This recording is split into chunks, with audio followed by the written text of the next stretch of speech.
네, 말씀 보도록 하겠습니다.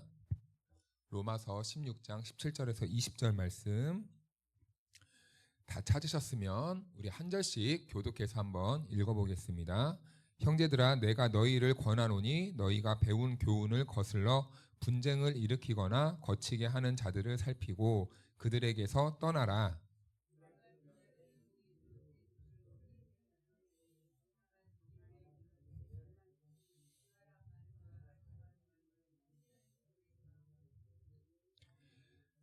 너희의 순종함이 모든 사람에게 들리는지라. 그러므로 내가 너희를 말미암아 기뻐하노니 너희가 선한데 지혜롭고 악한데 미련하기를 원하노라.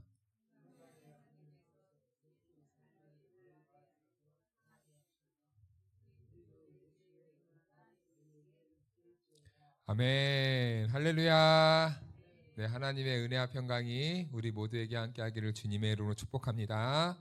네, 오늘은 2025년 마지막 주일, 마지막 오후 예배, 마지막 로마서 말씀입니다. 네, 참 잘 맞아 떨어졌네요. 이것도 하나님의 은혜입니다. 네, 사도 바울은 이제 로마서를 끝내면서 성도들에게 세 가지를 부탁합니다. 첫 번째는 살피라. 그리고 두 번째는 속지 마라. 그리고 세 번째는 승리하라. 승리를 믿으라. 따라해볼까요? 첫째는 살피라. 둘째는 속지 마라. 세 번째는 승리를 믿으라. 네, 믿으라. 네, 연속으로 한번 해볼까요? 살피라, 속지 마라, 승리를 믿으라. 시작. 한 번 더 시작. 살피라, 속지 마라, 승리를 믿으라. 아멘. 매우 중요한 이 단어인 것 같습니다. 이 세 가지 의미가 무엇인지 우리 한번 차근차근 살펴보도록 하겠습니다. 먼저 17절 말씀을 보면은 우리 17절 말씀을 다 같이 다시 한번 읽어볼까요? 시작. 형제들아, 내가 너희를 권하노니 너희가 배운 교훈을 거슬러 분쟁을 일으키거나 거치게 하는 자들을 살피고 그들에게서 떠나라. 아멘. 그런 자들을 살피라. 간단하게 말해서 경계하라 라는 이러한 말입니다. 이단은 여러 종류가 있는데 내적인 이단이 있고 외부적인 이단이 있습니다. 외부적인 이단은 여러분들도 잘 알고 있을 것입니다.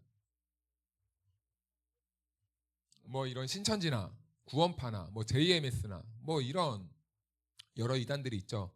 그런데 내적인 이단도 있습니다. 이 안에. 그런 이단들은 어떻게 활동할까요? 어떻게 활동할까요? 우리 안에서 은근히 그것도 맞는데 그것만으로 되겠어? 세상을 사는데 말씀이면 충분합니까? 사랑하는 여러분, 말씀이면 우리의 삶이 넉넉하고 충만하고 충분합니까? 아무도 안 믿으시나 보네요. 큰일 났네. 말씀이면 부족합니까? 충분하십니까? 그런데 그것도 맞는데 살다 보니까 그건 아니더라. 예를 들면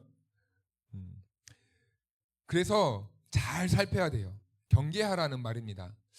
인천 상륙작전을 잘 성공한 이 장군 이름이 누구죠? 메가더 장군. 이분은 철칙이 있었대요. 작전에 실패한 병사는 용서해도 경계에 실패한 병사는 용서할 수 없다. 작전은 승리할 수도 있고 패배할 수도 있잖아요. 그렇죠? 근데 경계의 가장 핵심은 무엇입니까? 적이 오는지 안 오는지 잘 살피는 거예요. 그렇죠? 이것에 실패하면 용서할 수 없다. 우리가 계획하고 한 것은 잘 될 수도 있지만 잘 안 될 수도 있잖아요. 그런데 군인이 경계를 실패하면 안 된다. 그만큼 경계가 중요하다라는 거예요. 그래서 살피다라는 이 단어를 보면 경계예요. 경계. 그런데요, 바울이 말하고자 하는 그 의미는 여기서 조금 더 달라집니다. 하나님이 맡겨진 양떼들에게 하나님의 말씀을 잘 먹이라는 거예요. 그러면서 지키라는 겁니다. 하나님의 말씀을 맡은 자들은 교회의 말씀을 먹여야 되는 그 성도들에게 하나님의 말씀을 잘 먹이는 것이 지키는 일이다 라는 거예요. 그것이 바로 경계라는 거예요. 자, 그럼 사도 바울이요 지금까지 이 복음을 전하면서 일괄되게 변하지 않은 태도가 있었습니다. 사도 바울은 이 복음을 증거하러 여러 지역에 돌아다녔거든요. 그런데 그 철칙이 하나 있었어요. 그것은 뭐냐면 하나님의 말씀께 교회를 부탁합니다 였습니다. 하나님의 말씀께 교회를 부탁합니다. 우리 사도행전 20장을 한번 거기 연필 하나 끼워놓고 우리 사도행전 20장을 한번 가볼까요? 사도행전 20장 32절.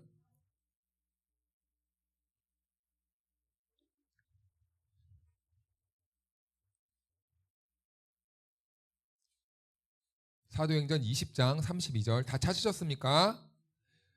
찾으셨으면 아멘. 아멘. 아직 안 찾으신 분이 있네. 열심히 침을 바르고 허겁지겁 찾는 분이 계시는데 천천히 하셔도 됩니다. 모 권사님 제일 늦게 찾아주셔서 감사합니다. 네, 다 찾으셨으면 우리 여러분들만 크게 시작.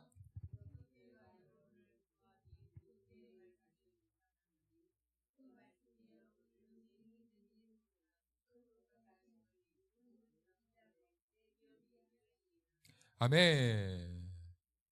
사도 바울은 지금 말씀을 어디에다 맡긴대요? 장로들에게 우리 성도들 교회 잘 세워주세요 부탁했나요? 아니면은 우리 교회 시스템 잘 만들어서 성도들 못 빠져나가게 지켜주세요 그랬나요? 아니면은 성도들에게 교제 열심히 하라고 해가지고 이 사람들 마음 꽉 붙잡아 놓고 교회 다른 데 못 떠나게 딱 붙잡아 주십시오 그랬나요? 아닙니다. 사도 바울은 정확하게 주의 은혜의 말씀에 부탁하노니, 주의 은혜의 말씀에 부탁하노니. 누구에게 성도들을 부탁했습니까? 하나님의 말씀에. 자, 그럼 뭐 해달라는 거예요? 성도들을 위해서? 여러분, 우리가 사는 길은 무엇입니까? 교회에 나와서 하하호호 재밌게 교제하는 것도 좋아요. 그리고 내가 이번에 뭐 저기 뭘 좋은 정보를 하나 알았는데 너도 한번 해봐, 이렇게 정보 나눔도 좋습니다. 그런데 우리가 반드시 잊지 않아야 되는 게 있어요. 성도들이 사는 길은 하나님의 말씀을 먹는 것입니다. 동의하십니까? 진짜 동의하시죠? 자, 그래서 우리는 하나님의 말씀을 먹고 듣고 내 영혼에 가득 채우는데 힘을 써야 됩니다. 그래서 제가 올해는 좀 늦었습니다. 여러 가지 고민도 많고 허겁지겁 달려오느라 내년 표어를 총회 표어도 있는데 우리 교회의 전체 주제 겸 표어를 하나 정했는데 바로 이 사도행전 20장 32절 말씀입니다. 하나님의 말씀에 맡겨진 교회. 네. 하나님의 말씀에 맡겨진 교회를 주제로, 아마 이 주제는 제 목회 철학이기도 하지만 아마 이것은 변하지 않는 우리 교회의 앞으로의 비전 겸 그 말씀이 될 것 같습니다. 그래서 이 말씀을 항상 우리가 상기했으면 좋겠어요. 우리는 하나님의 말씀으로 살 수 있다. 우리는 하나님의 말씀이 있어야 우리의 영혼이 건강해지고 구원 얻을 수 있다. 그러니까 우리는 하나님의 말씀에만 의지해야 된다. 그래서 여러분, 교회 오시면 말씀을 잘 나누는 분들과 친해지십시오. 그러기 위해서는 내가 어떻게 해야 됩니까? 내가 먼저 말씀에 충만해야 돼요. 네. 우리 서로가 말씀에 충만해져서 말씀이 기초가 되고 말씀으로 세워지는 정말 우리 하나님이 기뻐하시는 교회로 세워지기를 축복합니다. 그래서 우리는 복음을 전하려고 할 때면은 우리 스스로가 판단할 때가 있어요. 이 복음을 전했을 때 어떤 효과가 있을까? 생명이 살아날까? 가능성이 있을까? 그런데 여러분 그거 아십니까? 말씀에는요 능력이 있더라고요. 정말 힘이 있습니다. 생명력이 있습니다. 나는 안 될 것 같았는데 자리를 지키다 보니까 이상하게 말씀이 들리기 시작하는 거예요. 우리 이영국 집사님 가만히 앉아 있어도 말씀이 이제는 무슨 말인지 대충 이해가 가시잖아요. 그렇죠? 맞아요. 이게 은혜인 거예요. 처음에는요 뒤죽박죽 모릅니다.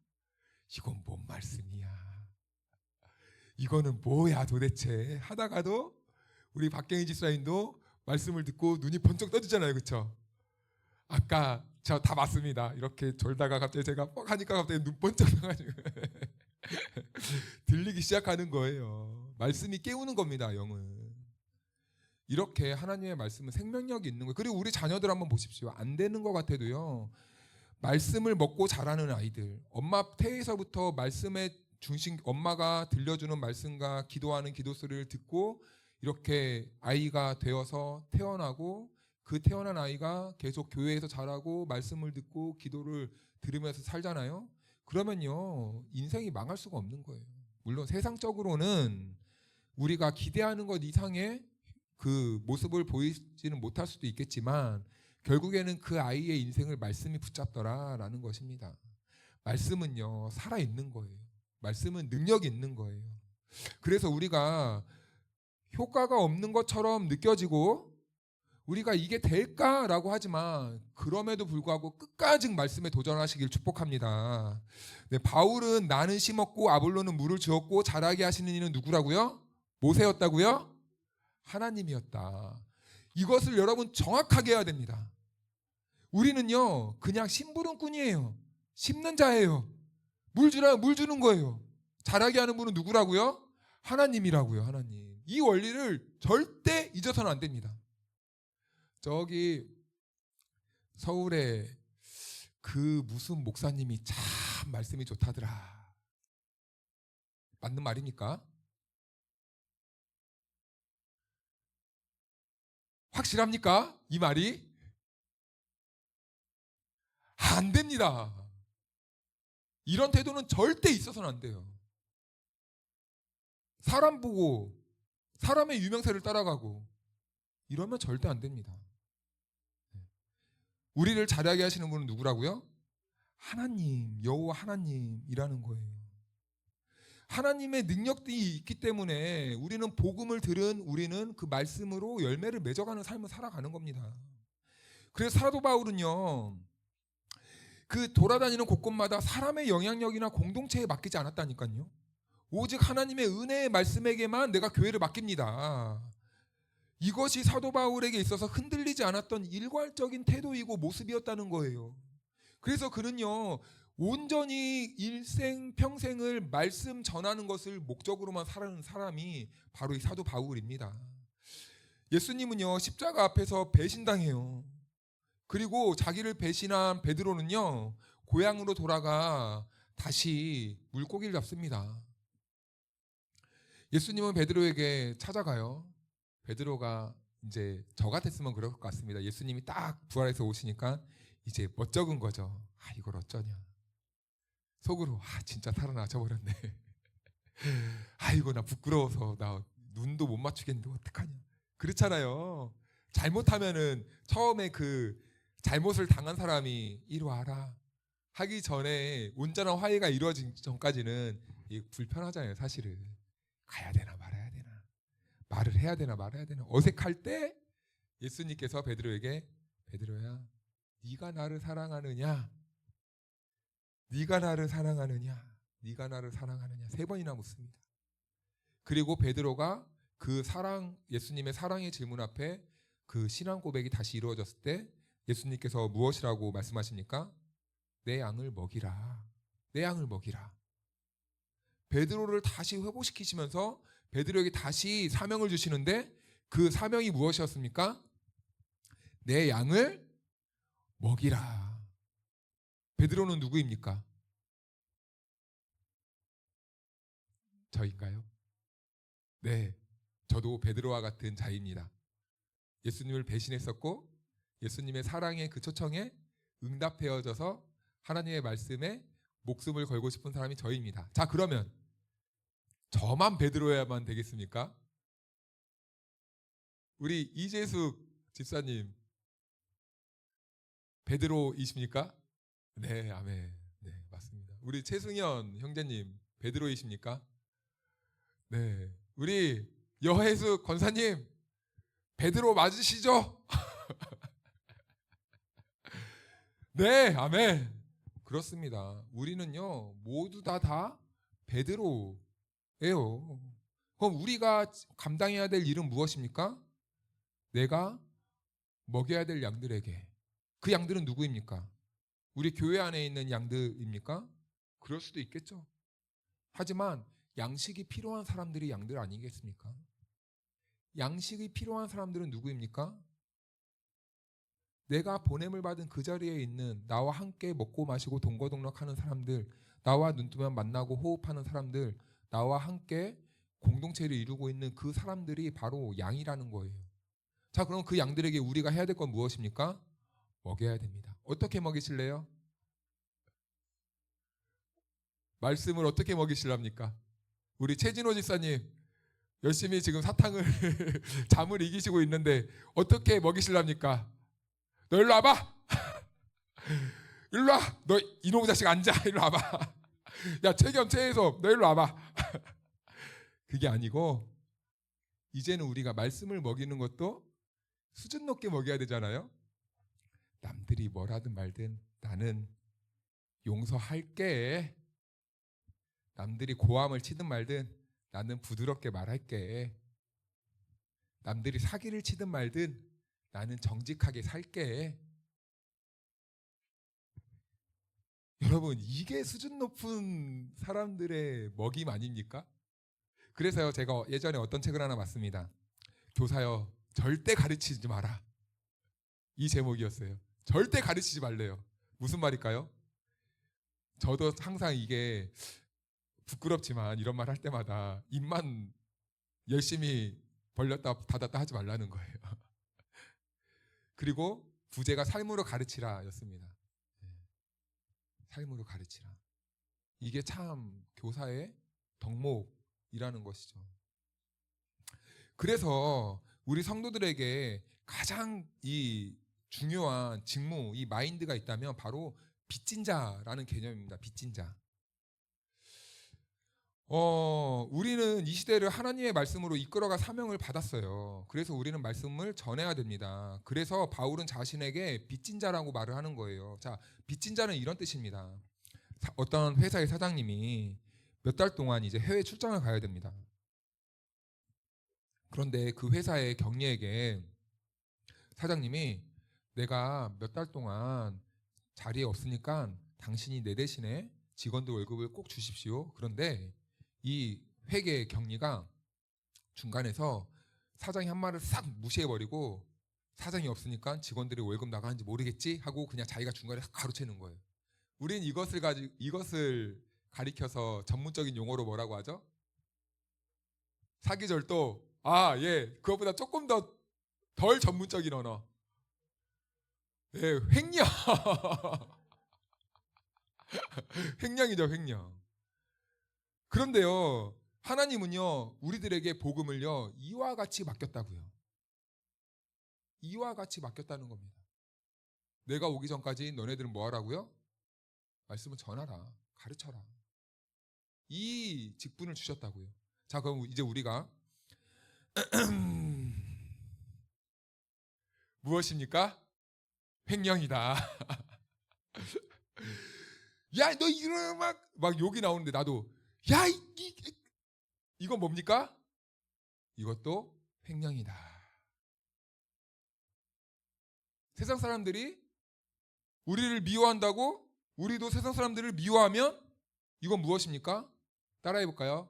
횡령. 네, 이것도 횡령이다 라는 겁니다. 우리는 복음에 맡겨졌고 복음에 빚진 자라는 것입니다. 그래서 우리는요, 복음을 먼저 들었어요. 그리고 믿게 되었습니다. 그래서 우리는요, 이제는요, 빼도 박도 못하는 복음의 빚진 자들이에요. 그러면 구원 물어야 됩니다. 여러분, 구원을 물으시겠습니까? 빚진 자로 살겠습니까? 채권자가 낫죠. 우린 열심히 복음을 전하며 살아가면 되는 겁니다. 이것이 바로 성도의 첫 번째 직무라는 거예요. 그래서 바울은요, 여기서 살피라라고 말을 합니다. 여기 교회 안에서요, 걸리는 돌이 있고 교회를 분열시키는 사람들이 생겨났다는 거예요. 자, 그런데 이것은요, 엄밀히 말하면 교회 안에서 내부 갈등을 말하는 건 아닙니다. 이 당시에 어떤 일이 있었냐면요, 복음 비스무리한 복음을 가리키는 사람들이 있었던 거예요. 복음인 것 같은데 복음이 아닌 거예요. 유사복음이라는 거죠. 그런데 성도들은 잘 분간하지 못하는 겁니다. 왜냐하면 너무 비슷하기 때문이에요. 정말 분간하기가 힘들어요.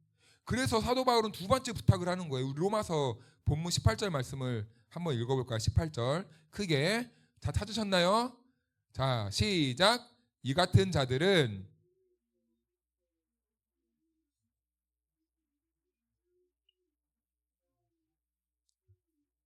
순진한 자들의 마음을 미혹하느니라. 아멘. 미혹, 속이는 거죠. 속이지 않는 것은, 속지 않는 것을 다른 말로 분별했다라고 합니다. 누가 나를 속여요? 아, 저 사람이 나한테 사기치는 거 아니야? 생각하고 분별하는 거죠. 이걸 분별이라고 하죠. 왜 사람들이 사기를 당합니까? 사기꾼인지 분별하지 못하기 때문에 사람들이 전세 사기도 당하고 보이스피싱도 당하고 070 절대 받지 마십시오. 그리고 내가 저장한 사람, 만약에 저장한 사람이 아니고 핸드폰 번호로 전화가 왔을 때 무조건 받지 마시고 세 번째 똑같은 번호 오면 받으십시오.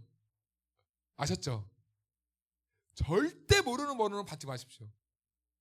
최 목사가 만약에 번호를 바꿔가지고 전화를 하려면은 제가 문자로 먼저 남길게요. 저 다솜교회 최창우 목사인데 이 번호에서 이 번호로 바뀌어가지고 제가 전화 좀 할 겁니다 라고 하면 받으십시오.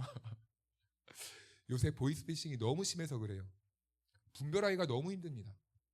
저도 저번에 한번 받았는데 꽃빵 넘어가려다가 제가 끊었습니다. 아무튼 이 미혹, 분별해야 된다. 그리고 말씀에는 아첨하는 말로, 교활한 말로. 아첨하는 말은 무슨 말입니까? 이것은 정말 우리 오늘날 성도들이 분별하기 힘든 거예요. 조금 이게 생소한 단어일 수도 있는데 소비자 중심의 복음을 전하는 사람들입니다. 소비자 중심의 복음. 복음을 어떻게 하는 거예요? 소비자에게 파는 거예요. 옳습니까? 소비자가, 그러니까 여러분들이 소비자가 되는 거고 저는 복음을 여러분들에게 파는 거예요. 네. 그래서 정확하게 이것은요 복음이 아니에요. 복음도 아닙니다. 이런 거 사실. 그런데 이런 종류의 내용들이 인터넷이나 여러 가지 책으로 막 알게 모르게 막 접하게 되고 듣게 되고 내 귀를 긁어주고 내 마음을 막 만져주고 이런 글들이 많이 떠돌아다닙니다. 그런데요 현대 젊은이들이나 그리고 많은 이 목사님들도 이분의 이 가르침을 따르는데 요즘 이거는 뭐 한 20년 전부터 지금까지도 마찬가지입니다. 제가 너무나 그 문제성이 심각해서 그분의 이름을, 이건 저만의 생각이 아니라 이제 복음주의 입장에서, 이 개혁주의 입장에서 보았을 때 문제가 있다라고 판단해서 이분의 복음을 조금 메시지를 조심하자라는 이러한 좀 내용들이 있어요. 그래서 제가 실명을 거론할 수밖에 없는데, 긍정의 힘 잘 아시죠? 조엘 오스틴, 미국의 이 참 유명한 침례교 목사님인데, 여러분 그거 아시나요? 근데 침례교는요 사실은 정식 신학교 교육을 잘 받지 않습니다. 교회에서 먼저 목사를 임명해 버려요. 그 다음에 신학교를 보내요. 그래서 여기에는 약간 좀 우리가 생각하는 약간 좀 그런 이해 못하는 그런 룰들이 있는데, 아무튼 그 조엘 오스틴 목사님도 굉장히 이 소비자 중심의 이 메시지를 많이 전하는 거예요. 그런데 이분의 파급력이 너무 커요. 사람들이 정말 이분들을 우르르 쫓아갑니다. 예를 들면 이제 이런 거예요. 우리나라에도 약간 비슷한 성향의 그런 기도회가 있긴 해요. 예를 들면은 주마다 간증자를 세우는 거예요. 그래서 하루는 자동차 판매원이 나옵니다. 판매원이 나와서 내가 하나님을 믿었더니 내가 그의 판매왕이 됐습니다. 이런 식으로 간증을 막 하기 시작하는 겁니다. 자, 그러면요 이 파급력 있는 메시지가 전달되었을 때 이걸 듣는 자동차 세일즈맨들이 다음부터 어떻게 될까요? 교회로 막 우르르 몰려드는 거예요. 나도 저렇게 예수님 믿으면은 나도 판매왕 되겠지. 여러분 근데 판매왕은 행운입니까? 실력입니까? 그거는 행운이라고 말을 하는 거예요. 행운이죠. 로또는 행운입니까? 실력입니까? 왜 이런 소비자 중심의 메시지를 전하는 사람들은요 이런 로또와 같은 메시지를 자꾸 전하는 거예요. 기도하면은 성공하고 기도하면 부자 되고. 그러면은 저는 일단 신앙인이 아니네요. 가난한 사람들은 뭔가 다 문제가 있네요. 그렇죠? 복음입니까? 복음 확실합니까? 아닙니다. 아니에요. 그가 전하는 메시지는요, 철저하게 이 마케팅 중심의 이 복음이라는 거예요. 그래서요, 이건 복음이 아니라는 거예요. 원래는 교회에 나오는 사람들은요, 고객으로 봐야 됩니까? 회개의 대상으로 봐야 됩니까? 회개의 대상이죠. 맞습니다. 제가 여러분들을 고객처럼 대우해야 됩니까? 아니면은 여러분들을 하나님 말씀으로 회개시키고 바른 길로 인도하는 사명을 맡았습니까? 근데 아니나 다를까 너무나 요즘 그 목회자들 이 마인드도 막 서비스 직업하는 것처럼 막 이렇게 좀 생각하는 분들도 있고, 성도님들도 서비스 직업하는 사람처럼 막 대하는 경우가 있다는 거예요. 그러니까 그 사람들 성도를 볼 때요, 회개의 대상으로 보는 게 아니라 포섭의 대상으로 보는 거예요. 우리 교회 관리의 대상으로만 보는 겁니다. 그러니까 복음의 메시지가 매우 단순해지고 순화되어지고 천국과 지옥 말도 못해요. 왜냐하면 지옥 말했다가 목사님 지옥이 어디 있어요? 나 이 교회 안 다닐려 하면은 고객이 떠납니까 안 떠납니까? 떠나버리는 거예요. 그러니까 고객 입맛을 계속 맞춰주는 그런 복음. 그러면서 교회를 브랜드화 시킨다는 거예요. 브랜드화. 이거 참 문제가 있다라는 거예요.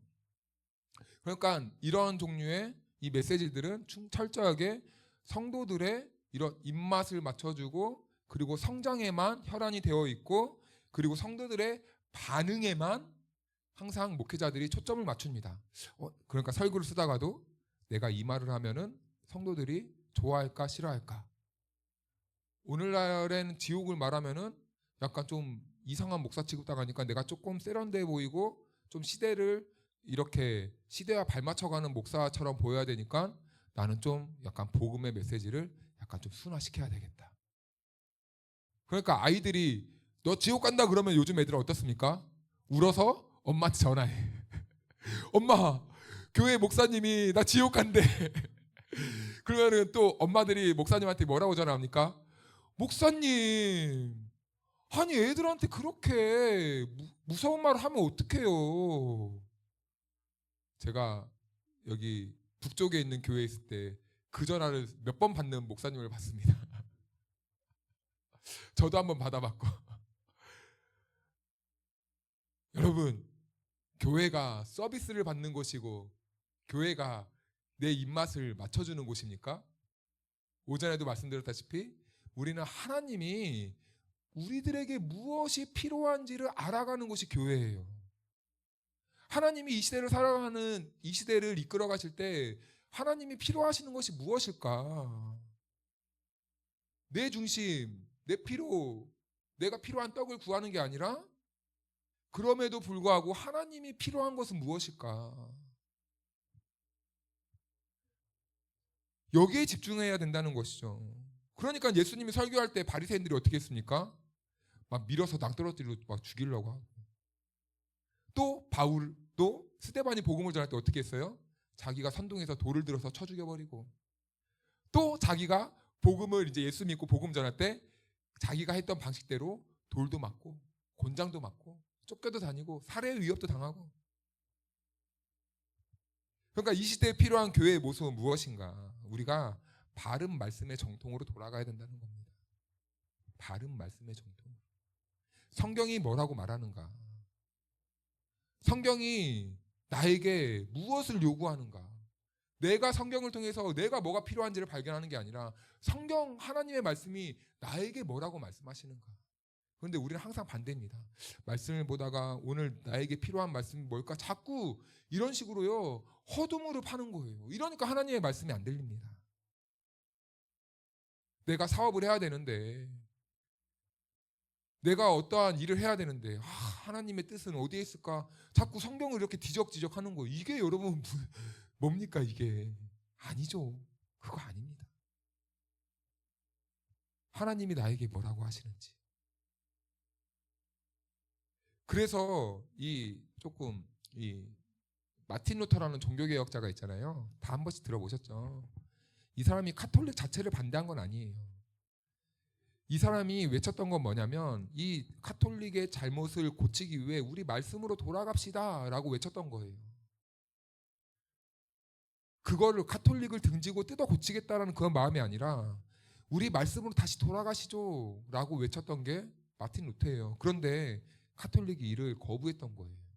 그래서 쫓겨나서 어쩔 수 없이 우리 이 개신교가 새롭게 창설되게 되었던 겁니다. 우리 시대가 악할수록 얼마나 이런 영들이 많은지 모릅니다. 옛날에 그것이 알고 싶다에 나오는 홍해선 전도사라고 혹시 아십니까? 이 사람이요, 미국 풀러 신학교를 나왔는지 안 나왔는지 모르는데 하여튼 학력은 그래요. 그리고 이분 가정이, 이 가문 자체가 이 연극계의 이 가문입니다. 그리고 이분이 글을 매우 잘 썼어요. 그런데 이분이 어느 날 2014년 12월에 한반도에 전쟁이 터진다고 예언을 하는 거예요. 그러면서 뭐라고 말하는지 아십니까? 나는 하나님께 직통 계시를 받았습니다. 이런 식으로 하는 거예요. 그러니까 막 분별력 없는 막 이 교회 목사고 막 성도고 막 뻑이 가는 거죠. 막 어떻게 야, 하나님의 음성을 들었대. 야, 진짜면 어떡해. 요즘 온라인에 이런 직통 계시를 받았다고 하는 이 신사도주의 운동이 굉장히 많습니다.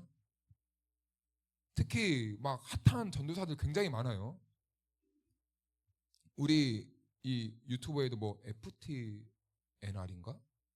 FT 뭐 아무튼 젊은 이 우리 최승현 형제 같이 막 딱 비슷하게 생겼어요. 목소리 막 걸걸해가지고 막 하나님이 막 자기에게 막 음성을 주신다고 막 하면서. 그리고 또 박혁 전도사라고 이런 분들이 있습니다. 막 손을 얹으면 막 자빠지고 쓰러지고 막 일어나 버리고 막 이러면서 직통 계시를 받는다고. 근데 과거에 이런 일이 있었다는 거예요. 그래서 이 유튜브나 동영상을 보고 이 무지한 분별하지 못하는 이 성도들이 막 끌려다니기 시작하는 겁니다. 그래가지고 막 캄보디아며 필리핀이며 피지며 막 미국이며 막 이민을 떠나는 사람들이 정말 있었다는 거예요. 단체로 성도들을 데리고 막 3, 40명, 막 5, 60명 가는 교회도 있었고, 목사님 혼자 도망가는 분들도 있었고, 막 난리도 아니었습니다. 이런 종류의 예언은 여러분 예언도 아니죠. 이걸 가리켜서 괴담이라고 합니다. 괴담. 예언도 아니에요. 이런 거는. 듣지도 말고 따라가지도 말고 우리가 해야 될 건 무엇입니까? 우리가 있는 자리에서 주님 오실 때 그날까지 말씀의 예언을 믿고 끝까지 인내하며 지키며 사는 것이 우리가 해야 되는 본분이다라는 것입니다. 우리 주변에 신천지도 있어요. 여러분 근데 그거 아십니까? 신천지는 이단도 아닙니다. 거기는요 완전 다른 종교예요. 사이비예요. 우린 그런 종교를 이단이라고 말하잖아요. 왜요? 그들에게는요 그들만의 경전이 있어요. 경전. 완전 다른 종교입니다. 그런데 제가 말을 좀 오해하지 마십시오. 정말 무서운 이단이 있는데요. 말이 이게 맞는지 모르겠는데 성경만 믿는 이단이에요. 그러니까 쉽게 말하면 성경을 문자적으로만 믿는 거예요. 해석도 다 필요 없고 과거 이런 배경도 필요 없고 그냥 있는 문자로만 믿자. 그러면 여러분 그 말을 하는 순간 그 사람이 이단이 됩니다. 왠지 아십니까? 옷부터가 달라요. 그 사람들은. 현대옷 입으면 안 되겠죠? 삼겹살도 먹으면 안 되고 고기도 먹으면 안 되고 일단 거주지가 어디로 가야 됩니까? 팔레스틴으로 가야 됩니다. 이런 기계 써야 됩니까? 안 됩니다. 그런데 예전에 제가 이런 강의를 몇 번 듣다가 픽하면 웃고 돌아나왔던 게 그런 사람들이 시대를 앞서가면서 더 좋은 차 타고 다니고 더 이런 전자기기에 더 발달돼 있어요. 그러면서 막 다른 성도들에게 이거 하지 마라, 저거 하지 마라, 이거 하지 마라, 저거 하지 마라 강요하는 거예요. 율법적으로. 더 무서운 이런 이단들이죠. 그런데요 사실은 이러한 문자적인 이 성도들 이 가르침 때문에 사실은 교회가 더 힘들어지는 거예요. 이러지도 저러지도 못하고 저런 성도들 어떻게 해야 되나 막 애가 타는 거예요. 애가 타는 거예요. 설명하자니 귀를 닫아버리고 믿음 없다고 목사한테 막 손가락질하고 답답한 거예요. 답답해. 우리 요한일서 4장을 한번 가볼까요? 요한일서 4장.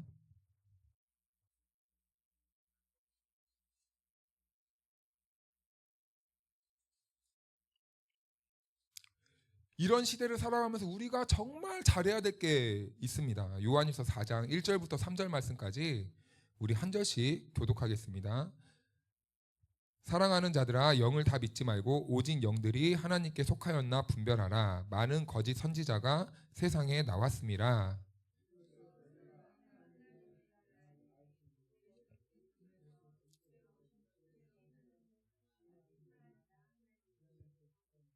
3절 같이요. 시작. 예수를 시인하지 아니하는 영마다 하나님께 속한 것이 아니니 이것이 곧 적 그리스도의 영이니라. 오리라 한 말을 너희가 들었거니와 지금 벌써 세상에 있느니라. 아멘. 그래서요, 우리 성도들은 다른 거 다 몰라도요, 예수님이 누구신지는 제대로 알아야 돼요.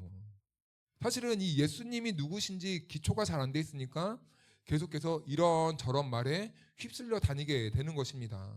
그래서 히브리서 말씀을 이렇게 보면요, 금요 기도회마다 히브리서를 보고 있는데 정말 예수님이 누구시냐, 예수님이 누구신지에 관해서 계속해서 히브리서는 말을 하고 있더라고요.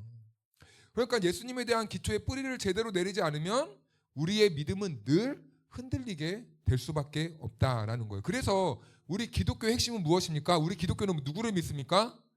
예수님만 믿는 거예요. 우린 누구만 말해야 됩니까? 예수님만 말해야 되는 거예요. 복음의 핵심은 누구십니까?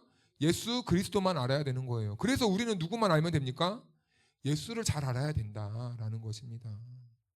디모데후서 2장 15절 말씀에 보면 이런 말씀이 있어요. 너는 진리의 말씀을 옳게 분별하며 부끄러울 것이 없는 일꾼으로 인정된 자로 자신을 하나님 앞에 드리기를 힘쓰라. 근데 바울은 디모데에게 말씀을 옳게 분별하라 이렇게 말을 합니다. 분별하라는 말은 무슨 말이냐면 길을 낸다라는 말이에요. 길을 바르게 내라라는 말이에요. 이 분별이란 말은 로마 시대에 이 공병 군인들이 썼단 말이에요. 공병이 하는 일은 주로 이 길을 내는 역할을 했습니다. 이 길을 내면요, 그 공병이 낸 길로 이제 전쟁에 나가는 병사들이 이제 출전을 하는 거예요. 그런데 그 길 끝에는 항상 어디가 있냐면 로마 제국이 있습니다. 자, 그럼 우리 성도들이 길을 정확하게 분별하여서 길을 잘 내면 우리의 그 끝은 어디입니까? 천국, 하나님 나라. 그래서 우리는 길을 잘 분별해야 되는 하나님의 성도요 일꾼이다라는 겁니다. 우리가 길을 잘 내지 않으면 우리 뒤에 따라오는 사람들이 어디로 가요?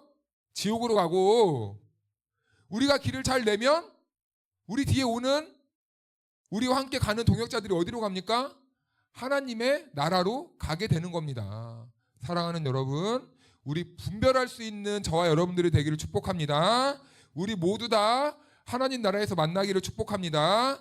그래서 주님은 내가 곧 뭐라고 말씀하셨습니까? 길이다, 진리다, 생명이다, 내가 양의 문이다, 나로 말미암지 않고는 아버지께로 올 자가 없느니라.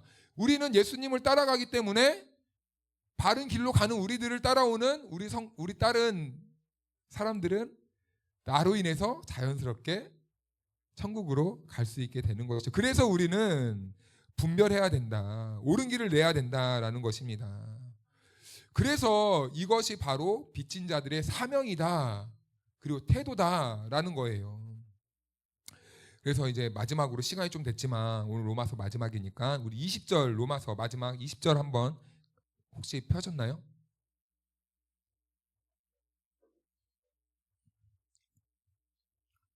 이 말이 너무 중요합니다. 우리가 길을 분별하고 내고 우리가 어렵지만 복음을 끝까지 붙잡고 말씀을 붙잡을 수 있는 그 근거가 이 말씀에 있더라고요.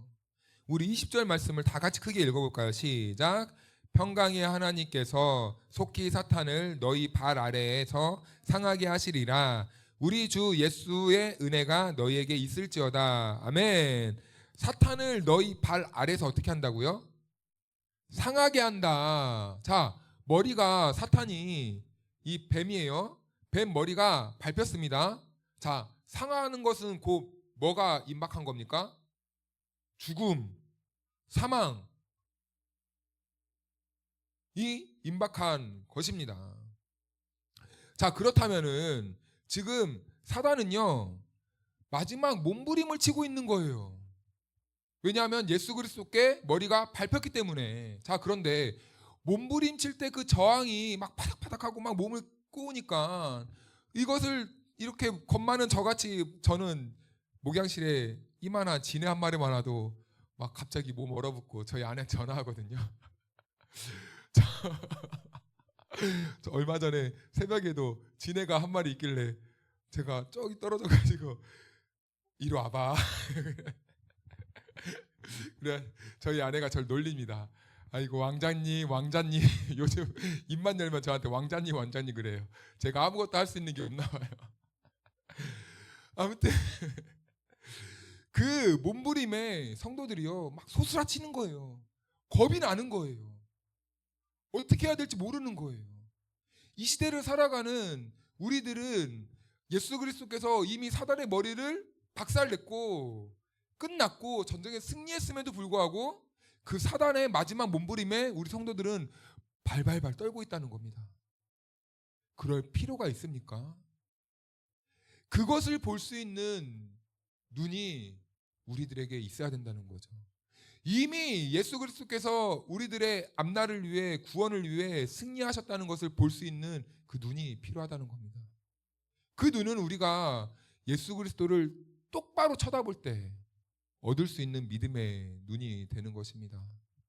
사랑하는 여러분, 우리가 믿음의 길을 갈 때는요 쉽지가 않습니다. 정말 어려워요.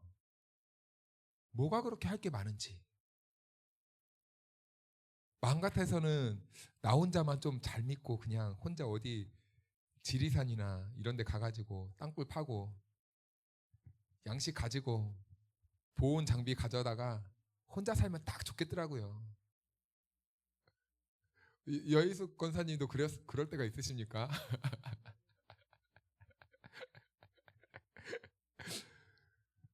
아, 딱 혼자 살면 딱 좋을 것 같은데. 아, 참, 그건 아니니까, 권사님? 남성들은 그래서 나는 자연인이다 보면서 막 꿈을 꾸잖아요. 그쵸? 그런데 왜 같이 살게 해가지고? 에? 아, 나도 자연인이다 본다고? 왜 사람들하고 이렇게 뒤엉키게 해가지고 소가리를 하게 하고 가슴앓이를 하게 하고 왜 굳이 일어나지도 않아야 될 일들을 내가 경험해야 되면서 이런 고통을 겪겠는가? 참 이 믿음 생활하는 게 쉽지 않습니다. 그런데 여러분, 그래서 우리가 더 바라봐야 될 분이 있다면 이미 모든 죄에서 우리의 구원을 완성하신 그 예수 그리스도를 우리는 바라봐야 되는 거예요. 사단은 우리를 항상 그 자리에 머물게 합니다. 앞서 나가지 못하게 합니다. 주저앉게 합니다. 바들바들 떨게 합니다.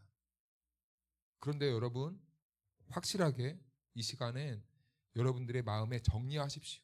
믿으십시오. 이미 하나님께서는 사단의 모든 세력을 꺾으시고 물리치셨다. 우리가 당하는 이 고통과 고난을 우리 예수님께서 이미 승리해 놓으셨고 이 고통과 고난의 이 터널을 지나면 터널 끝에 뭐가 있습니까? 터널이 가까울수록 뭐가 더 환하게 옵니까? 빛이 눈에 선명해지는 거예요. 처음에 터널에 들어갈 때는 무섭다. 근데 한 발짝 한 발짝 걷다 보면 멀리서 비춰오는 그 빛, 그 한 줄기의 빛 때문에 우리는 그 터널을 끝까지 통과하고 마침내 그 터널을 통과했을 때는 우리들에게 공포와 두려움이 아닌 그 터널의 끝에 맞이하는 그 빛으로 인한 우리의 환희, 환호, 기쁨, 안심, 평안이 오는 겁니다. 여러분, 혹시 지금 이 순간 마음이 많이 어려우십니까? 어려움이 있으십니까? 인생에 불안함이 있으십니까? 끝나지 않는 좌절과 고통과 의문과 누군가를 향한 괘씸함과 이런 것들이 많이 있습니까? 여러분, 한 발짝 한 발짝 저와 여러분이 믿음 잃지 않고 그 터널 끝에 무엇이 있는지 같이 확인하는 우리 공동체가 되었으면 좋겠습니다.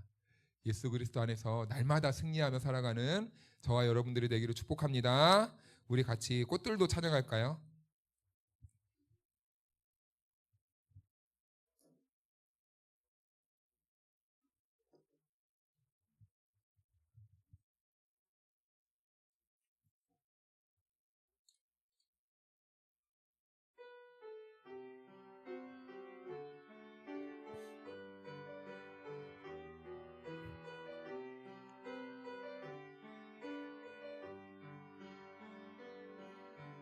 이곳에 생명샘 솟아나 눈물 골짝 지나갈 때에 머잖아 열매 맺히고 웃음소리 넘쳐나리라. 그날에 하늘이 열리고 그날에 하늘이 열리고 모든 이가 보게 되리라. 마침내 영광의 주가 오시리라. 꽃들도 구름도 바람도 넓은 바다도 찬양하라 찬양하라 예수를. 하늘을 울리며 노래해 나의 영혼아. 은혜의 주 은혜의 주 은혜의 주. 우리 이 시간 같이 기도할까요? 오늘 말씀을 통해 하나님께서는 우리들에게 세 가지를 말씀하셨습니다. 그것은 첫 번째는 살피고, 그리고 속지 말고 승리하라 라는 것입니다. 여러 가지 잘못된 가르침들을 우리가 잘 살피고, 그리고 우리가 경계하면서 최후 승리를 믿으며 살라 라고 이렇게 말씀해주고 있습니다. 우리가 이 신앙생활을 한다는 건 어렵기 때문에 하나님께서는 이렇게 말씀해 주시는 것 같습니다. 아무런 문제가 없고, 아무런 도전이 없고, 아무런 이런 고난이 없다면 하나님께서는 오늘 우리들에게 잘 살피고 분별하고 끝까지 믿음을 지켜라 라고 말씀하시지 않았을 겁니다. 그렇죠? 우리의 현실입니다, 여러분. 그래서 우리들에게는요, 예수님이 필요한 것 같습니다. 예수님이 필요합니다. 우리 시간 같이 기도할 때, 하나님, 제가 이 세상을 살아가는 동안에 예수님만 꼭 붙잡을 수 있도록 도와주세요. 넘어지지 않고 흔들리지 않고 미혹당하지 않고 예수님만 바라보면서 이 믿음 반드시 지킬 수 있도록 도와주세요. 우리 이 시간 같이 기도할까요? 기도하겠습니다. 하나님 아버지, 지금은 우리 구주 예수 그리스도의 크신 은혜와 우리 하나님 아버지의 측량할 수 없는 사랑하심과 보혜사 성령님의 교통하심과 충만하심이 오늘 주신 주의 말씀을 마음에 굳건하게 새기고 끝까지 믿음 잃지 않고 믿음의 반석 위에 서서 주님 오실 그날을 기다리기로 결단한 우리 모든 다소매의 성도 한 사람 한 사람 위에 영원토록 함께해 주시기를 간절히 축원하옵나이다. 아멘.